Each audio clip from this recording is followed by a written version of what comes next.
আসসালামু আলাইকুম। আজকে চলে এসেছি আবার একটা রেসিপি নিয়ে। আজকে বানাবো আমি ভাজা পিঠে রেসিপি।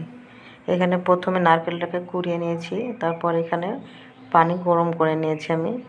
ময়দা নিয়ে নিয়েছি, এখানে ময়দাটাতে একটু লবণ দিয়েছি, দিয়ে ভালো করে গরম পানি দিয়ে ভালো করে মাখিয়ে নিয়েছি। এখানে পুরটা তৈরি করেছিলাম, এটা নারকেল দিয়ে গুড় দিয়ে তৈরি করেছিলাম, খেজুরের গুড় দিয়ে, এটা দেখানো হয়নি। এরপর এখানে আমি আটাটা ভালো করে মাখিয়ে নিয়েছি, তারপর এখানে ডো কেটে নিয়েছি। এবার ডোটাকে ভালোভাবে এখানে একটু বেলে নেব।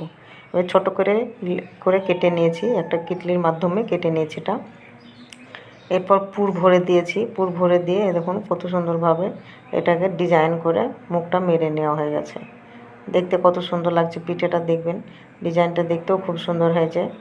এভাবে পিঠেগুলোকে সবগুলো তৈরি করে নেওয়া হয়ে গেছে।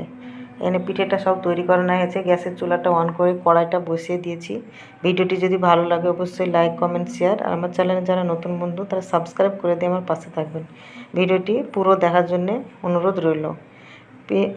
এদিকে তেলটা গরম হয়ে গেছে, পিঠেগুলো দিয়ে ভালো করে দেখুন লাল লাল করে ভেজে নিয়েছি। কি সুন্দর ভাজা হয়ে গেছে। পিঠের রেসিপিটা কেমন হয়েছে আমাকে কমেন্ট করে জানাবেন আপনারা।